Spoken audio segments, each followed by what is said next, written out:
Remember to use your web search and web fetch tools to supplement your knowledge when necessary, especially for recent events. When providing information from search results, please use tags properly to cite your sources. The morning sky over New Seoul glowed with the amber hue of sunrise as Dr. Yoon-ki stood on her balcony, sipping tea. At 52, she had retired from the Global Defense Force last year, after decades of developing energy weapons. She now taught physics at the university, a quieter life that suited her well. Her apartment offered a perfect view of the city's skyline and, on clear days like today, the massive orbital elevator that connected Earth to the lunar transit station. The gleaming structure rose beyond the horizon, a testament to humanity's technological advancement. In 2087, Yoon-ki's comm device chimed. Her former colleague, Dr. Tae-won, appeared on screen, his face pale with urgency. "Turn on your news feed, now," he said without greeting. Yoon-ki frowned but did as instructed. The holographic display in her living room flickered to life, showing chaotic footage from the Mars colony. Her cup slipped from her fingers, shattering on the floor. The red planet's largest settlement was burning. Strange ships, sleek and black like polished obsidian, fired upon the dome structures. Emergency signals flashed across the feed, reporting, "Massive casualties. What is this?" she whispered. "First contact," Tae-won replied grimly, and they didn't come to talk. The feed switched to Luna Base, where the situation was even worse. The colony's main dome had been breached. Bodies floated in the vacuum. The attacking vessels moved with precision, targeting power plants, water, facilities, and communication arrays. Yoon-ki's military training kicked in. Those aren't random strikes, they know exactly what they're hitting. Her comm device pinged with emergency alerts as Earth's governments declared global crisis status. Military forces worldwide mobilized, but everyone knew the truth. Earth's defensive capabilities were no match for a civilization capable of interstellar travel. Hours later, as Yoon-ki helped coordinate evacuation efforts for a nearby research facility, all communication systems worldwide were suddenly overridden. Every screen, from personal devices to massive public displays, showed the same image: a being unlike anything humans had seen before. The creature had smooth gray skin with intricate patterns that seemed to pulse with light. Its 4 eyes blinked independently, and when it spoke, its mouth didn't move. Instead, the patterns on its skin brightened with each word. "People of Earth," the translation appeared as text beneath the image. "We are the Kiral. Your species has been assessed and found to be a developing threat. Your expansion stops today. Surrender your world or face extinction." The message played on loop for 12 minutes before screens returned to normal, leaving humanity in stunned silence. In the chaos that followed, Yoon-ki received a call from General Min-ho, the head of global defense. "We need you back, Doctor," he said simply. 3 days later, Yoon-ki found herself in a hardened bunker beneath the Taebaek Mountains, surrounded by military leaders and scientists. Satellite feeds showed Kiral ships establishing positions around Earth. They had already destroyed most orbital defenses with minimal effort. "Their technology is at least 2 centuries ahead of ours," said Admiral Sunmi, pointing to analysis of the alien weapons. "Direct confrontation is suicide." "But there's something odd about their attack pattern," Yoon-ki noted, studying the footage more carefully. She enhanced images of the energy weapons the Kiral had used on Mars colony. "These emissions have a distinctive frequency pattern." She ran the data through analytics. Their weapons, their ships, they're all linked through some kind of network. The energy signatures are synchronized. Tae-won leaned forward. "Like a central control system?" "Possibly," Yoon-ki said, her mind racing. "If their technology is all connected, it might have a shared vulnerability." A week after the initial attack, the Kiral launched their ground invasion. Their forces landed in strategic locations across the planet. Human military resistance was fierce but ultimately futile. The aliens' personal shields deflected most weapons, and their strange rifles turned soldiers to ash. From the bunker, Yoon-ki watched humanity's defenses crumble. But she wasn't idle. Each bit of footage, each scan of alien technology, gave her more data. The pattern was becoming clearer. Their entire military operates as one organism, she explained to what remained of Earth's leadership. These neural signatures, they're not just communicating, they're sharing consciousness. How does that help us? General Minho asked, exhaustion evident in his voice. Yun-Ki displayed a frequency analysis on the main screen. Every system has a resonance frequency. If we can disrupt theirs, we need more data, Taewon said, and their actual technology, not just scans. General Minho nodded grimly. I'll assemble a team. We need to capture their equipment intact. As the meeting ended, Yun-Ki stared at the satellite images of Chiral ships hovering over major cities. They had struck first, believing humanity would be easily defeated. It would be humanity's greatest mistake to prove them right. 6 months passed since the Chiral invaded Earth. The winter was harsh in the mountains where Yun-Ki now lived with other survivors. Their hideout was an abandoned mining complex, its entrance hidden by dense forest and holographic camouflage. The main chamber bustled with activity as Yun-Ki entered. People worked at makeshift stations, repairing equipment or sorting supplies. What once had been scientists, teachers, and office workers now formed the backbone of humanity's resistance. The patrol patterns have changed again, said Minho, now a resistance leader rather than a general. His uniform was gone, replaced by practical civilian clothes. A scar ran from his temple to his jaw, a reminder of a close encounter with Chiral forces during their escape from the military bunker.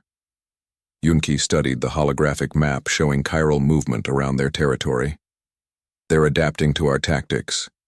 We can't keep hitting their supply lines the same way, Minho agreed. We need something new. Taewon joined them, carrying a metal case. The team is back from Daegu. You'll want to see what they found. They moved to Yun-Ki's lab, a small chamber filled with salvaged equipment and hand-drawn diagrams. Taewon placed the case on the table and opened it carefully. Inside lay a damaged chiral helmet, its smooth surface glowing faintly with intricate patterns. It's still active, Yun-Ki whispered, eyes wide with excitement. She grabbed her scanning tools. This is exactly what we needed. For 3 days, Yun-Ki barely left her lab. She slept on a cot in the corner, waking often to check new test results. On the 4th morning, she called for Minho and Taewon.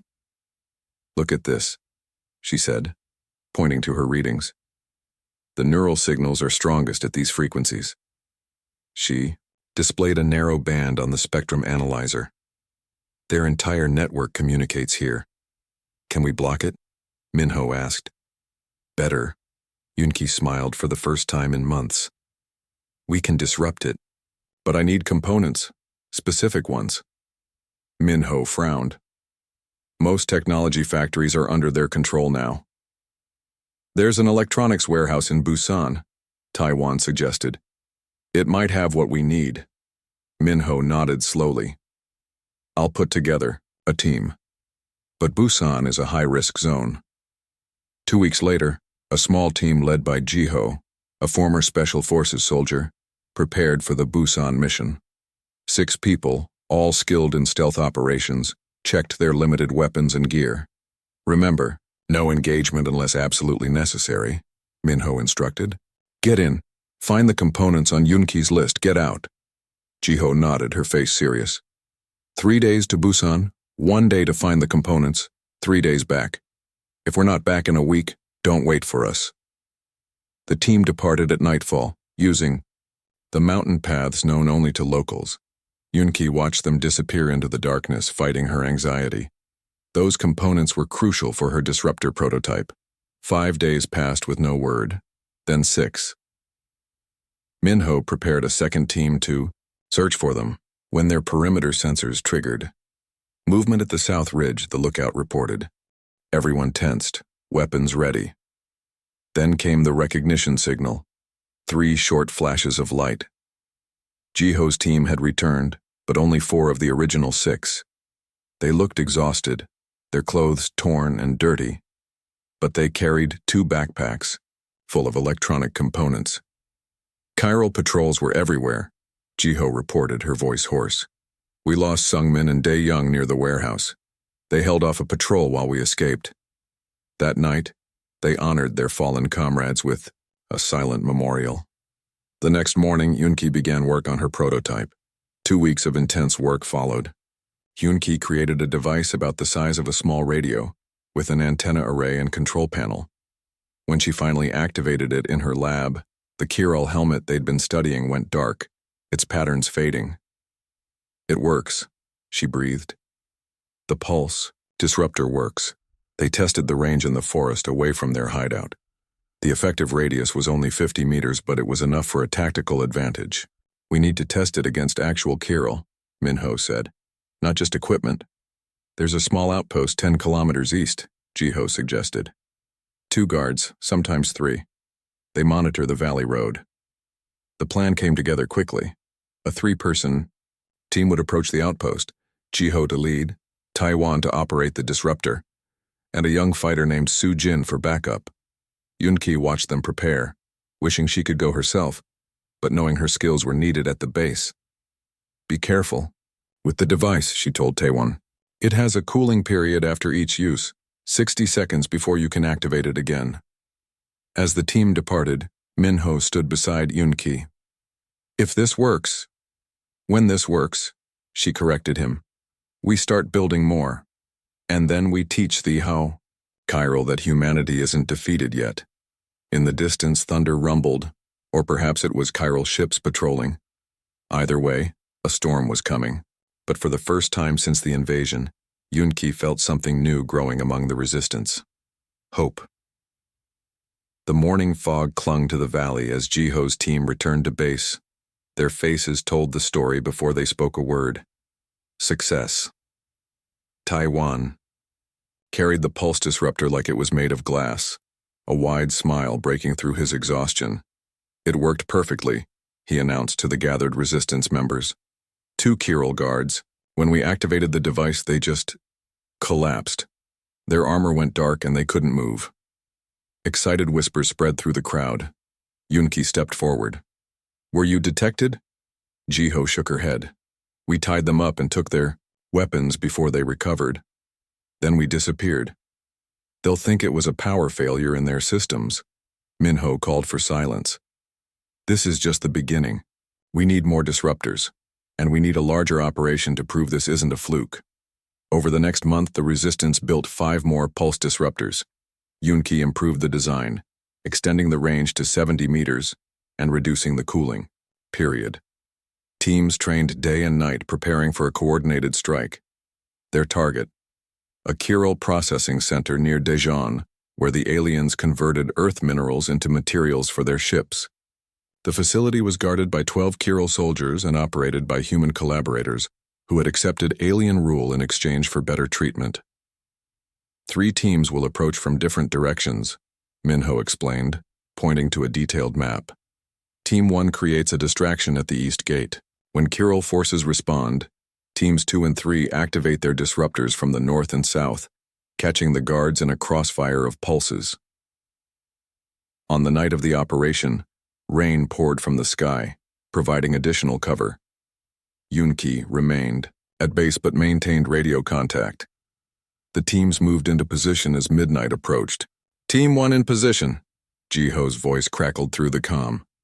"Team 2 ready," came Taewon's confirmation.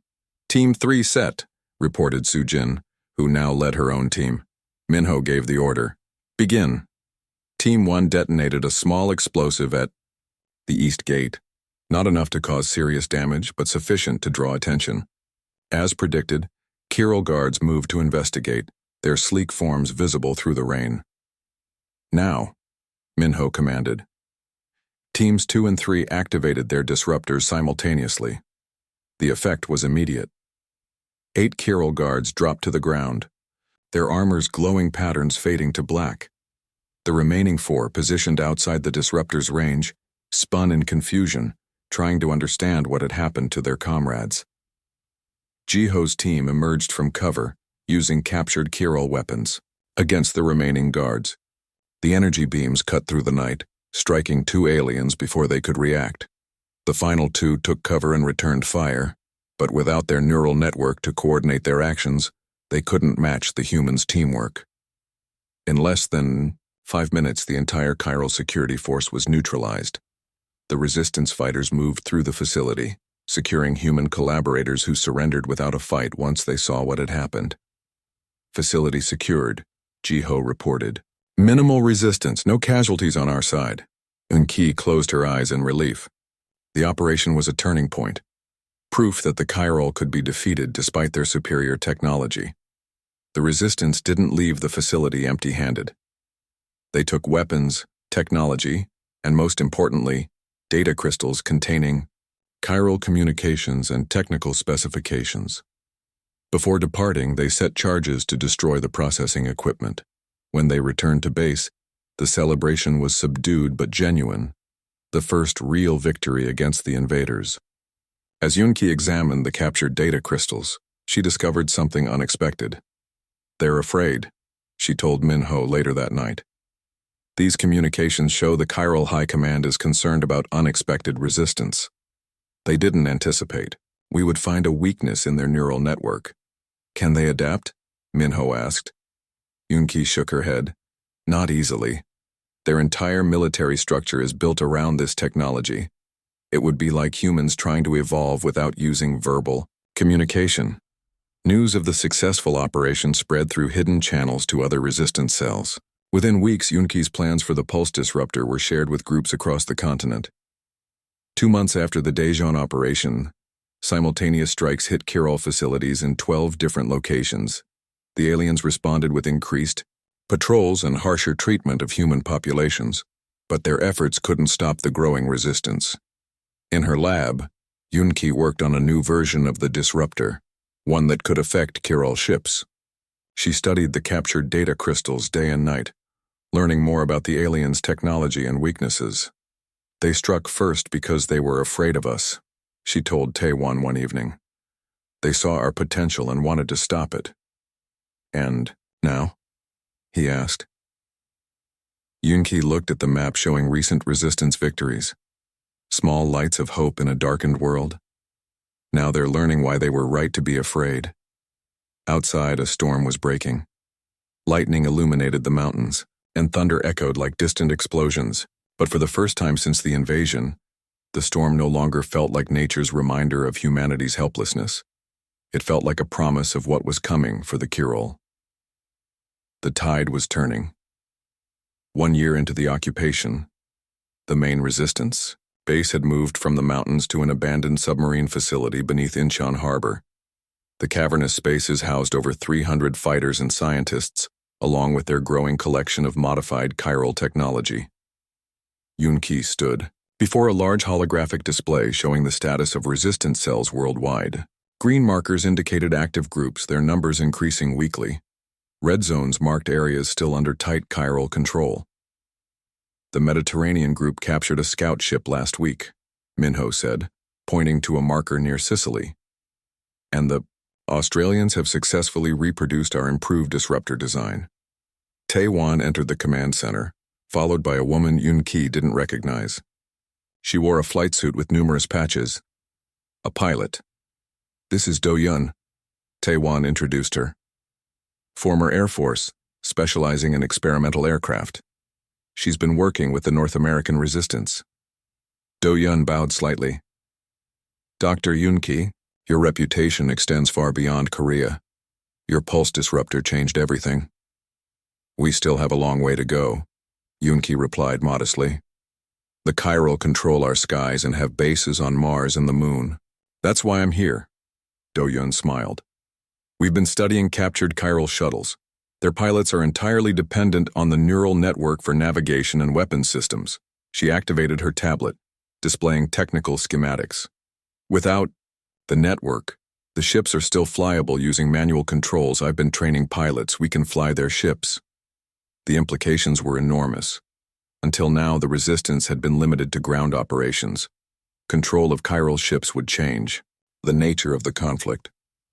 How many pilots do you have? Minho asked. 23 certified on shuttle-class vessels, Do-Yun answered. 4 on the larger transports. We need more disruptors powerful enough to affect the bigger ships. Yun-Ki nodded. My team has been working on amplifying the disruptor frequency. We're close to a breakthrough. 3 days later, Do-Yun took Yun-Ki to a hidden dock where a captured Kiral shuttle was kept underwater to avoid detection. The sleek craft gleamed even in the dim light as maintenance crews worked on its systems. We've modified this one extensively, Do-Yun explained. Removed neural interfaces, added manual controls. It's our training vessel. Yun-Ki ran her hand along the smooth hull. May I see inside? The interior was cramped but efficient. Where Kiral neural interface pads had been, humans had installed traditional controls, joysticks, throttles, and instrument panels. Want to go for a ride? Do-Yun asked with a glint in her eye. Before Yun-Ki could answer, alarms blared throughout the facility. Minho's voice came over the communication system. Chiral patrol approaching, everyone to emergency stations. Do-Yun grabbed Yun-Ki's arm. No time to return to the main facility. We need to move this shuttle or they'll detect it, she shouted. Orders to the maintenance crew who scrambled to disconnect external equipment. Do-Yun pulled Yun-Ki into the pilot's seat beside her. Ever flown in space? She asked, flipping switches. Not as a pilot, Yun-Ki replied nervously. Today's a good day to learn. Do-Yun grinned as the shuttle hummed to life. Water drained from the dock as the ceiling opened above them. Do-Yun eased the shuttle upward, keeping power levels minimal to avoid detection. The Chiral patrol is 2 kilometers north, came a voice through the communication system. 3 scout ships on standard sweep pattern. Acknowledged, Do-Yun replied calmly, going silent. She guided the shuttle south, skimming just above the water's surface. Yun-Ki watched the instrument panel, which showed the patrol moving away from them. We should be safe to return in 1 hour, Do-Yun said. Might as well use this time productively. Want to learn the basics? For the next hour, as they hid among small islands off the coast, Do-Yun gave Yun-Ki a crash course in shuttle operation. The scientist proved a quick study, soon managing basic maneuvers. You have natural talent, Do-Yun observed. We need people like you training others. When they returned to base, they found Minho waiting with unexpected news.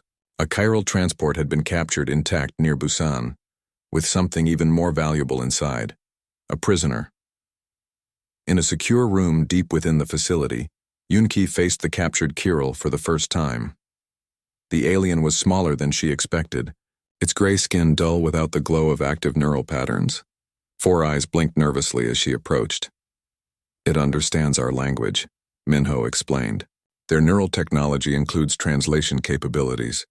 Yun-Ki studied the creature. Why did you attack us? She asked simply. The Kiral's skin rippled slightly, their equivalent of expression. Prophylactic measure, it replied, its voice oddly musical. Probability models showed human development curve exceeding Kiral within 93 years. Supreme Command ordered preemptive action. You destroyed millions of lives because of a prediction? Yun-Ki's voice remained steady despite her anger. Logical. Response to existential threat, the Kiral answered. Unexpected outcome, human adaptation rate accelerated by invasion. Model failure. Yun-Ki exchanged glances with Minho. The implications were clear. The Kiral had attacked out of fear, and in doing so had accelerated the very development they feared. You made a mistake, she told the alien. You should have made friends, not enemies. As she left the room, Do-Yun was waiting outside with Taewon and Jiho. The amplified disruptor works, Taewon announced. We tested it on the transport that was captured. 1 pulse disabled everything, including their major ship systems. Jiho smiled grimly. It's time to take back our sky. Yun-Ki nodded, a plan, already forming in her mind. And after that, the stars. The Earth changed in 3 years. Green zones now dominated Yun-Ki's map, with red Kiral strongholds shrinking monthly. Humanity had reclaimed much of their planet through coordinated resistance and technological adaptation. Yun-Ki stood on the observation deck of the recaptured lunar base, staring at the blue-white sphere of Earth. The moon had been liberated 6 months ago in a daring operation led by Do-Yun's pilots. Now it served as humanity's forward base for the next phase. Min-ho joined her, his uniform now bearing the insignia of the United Earth Defense Force. The resistance had evolved into a proper military as governments reformed. "The fleet is almost ready," he said. 27 ships, all modified with our technology. The last transport arrived from Mars this morning. Mars, too, had been reclaimed. The surviving colonists joined forces with Earth resistance fighters to drive the Kiro from the Red Planet. Now both Earth's colonies served as staging areas for humanity's counterattack. "How's the jump drive performing?" Yoon-ki asked. "Final. Tests were successful. Do-yun says we can reach the chiral home system in 3 jumps. The jump drive was Yoon-ki's greatest achievement, reverse-engineered from chiral technology but improved upon. Their captured chiral prisoner had provided crucial information, whether intentionally or not, during questioning. "And the peace proposal?" she asked. Min-ho's expression hardened. "Sent and ignored. 3 times. The Chiral Supreme Command refuses to acknowledge defeat. Then we proceed as planned." They walked together to the command center, a vast chamber filled with officers from every nation on Earth. On the main screen, a simulation showed their planned approach to the Chiral home system. Do-yun, now Admiral of the Fleet, stood at the central console. "All ships report ready, General. Disruptor arrays at full capacity. Jump coordinates locked." Min-ho addressed the room. 3 years ago, the Chiral thought they could extinguish humanity with a surprise attack. They underestimated our resilience, our creativity, and our determination. Today, we take the fight to their doorstep. He turned to Yoon-ki. "Doctor, you started this journey. Would you give the order?" Yoon-ki hesitated only briefly. She thought of all those lost in the initial attack, of the struggles during the occupation, of the countless sacrifices made to reach this moment. "Launch the fleet," she said clearly. 27 ships, former Chiral vessels now crewed by humans, departed from lunar orbit in perfect formation. The flagship, renamed Phoenix, carried Yoon-ki, Min-ho, and Do-yun at the head of the formation. "Jump drives charging," reported the navigation officer. "All ships synchronized." "Execute jump on my mark," Do-yun ordered. 3, 2, 1, mark. Space folded around them in a way human minds could barely comprehend. Stars blurred, then disappeared, entirely as the fleet entered jump space, a shortcut through the fabric of reality. When they emerged, a gas giant with multiple moons filled their view screen. "First jump successful," the navigation officer announced. "All ships accounted for." 2 more jumps followed, each bringing them closer to the chiral homeworld. After the final jump, they arrived at their destination, a star system with 9 planets, the third one, a blue-green world not unlike Earth. "Chiral homeworld detected," reported the sensor officer. "High energy readings consistent with planetary defenses." "Alert status from their fleet?" Min-ho asked, confused. "They're scrambling to respond. Our arrival was unexpected." Do-yun smiled grimly. "They didn't think we could reach them." Chiral vessels began to move toward the human fleet. Larger and more numerous than Earth's ships, they would normally present an overwhelming force. "They're establishing neural link formation," the sensor officer warned. "Weapons charging." "Deploy disruptors," Yoon-ki ordered. Amplified pulse disruptors, now built into each human ship, activated simultaneously. The wave spread outward, invisible but devastating to Chiral technology. The approaching enemy vessels suddenly slowed, their formations breaking apart as neural links failed. "Disruptors effective," the tactical officer confirmed. "Chiral fleet, operating at approximately 30% efficiency." "Open communication channel," Min-ho commanded. "All frequencies." When the channel opened, Min-ho spoke clearly and calmly. "Chiral Command. This is General Min-ho of the United Earth Defense Force. Your unprovoked attack on our world has been answered. Your military advantage has been neutralized." He paused before continuing. "We do not seek your extinction, despite the suffering you caused. We offer terms: immediate withdrawal from all human territories, full reparations for lives lost, and Recognition of Earth's sovereign status among galactic powers. For several tense minutes there was no response. Then a transmission came through. The Kirill Supreme Commander, its skin patterns pulsing rapidly in what Yunki recognized as agitation. Terms received. The alien voice sounded strained without its neural amplification. Request cessation of disruptor effect for negotiation. Minho looked to Yunki, who nodded slightly. We will reduce disruptor effect to allow communication only, Minho replied. Weapon systems remain disabled until agreement is reached. 3 days of tense negotiation followed, conducted from the Phoenix while the Earth fleet maintained position above the Kirill homeworld. Finally, an agreement was signed, the first interstellar treaty in human history. As the fleet prepared to return home, Yunki stood with Do-Yun on the observation deck, watching the alien world grow smaller. Do you think they understand what happened? Do-Yun asked. They understand they made a miscalculation, Yunki replied. They saw our potential and feared it. They struck first to prevent our rise. She turned away from the viewport looking, instead at the human crew working seamlessly with adapted alien technology. But in trying to stop us, they only made us stronger. Some forces cannot be stopped, only delayed. Do-Yun smiled. And humanity's rise was unstoppable. As the jump drive engaged, taking them home to a free Earth, Yunki couldn't help but think that the stars no longer seemed like distant, unreachable points of light. They were destinations, possibilities, and humanity was finally ready to claim its place among them.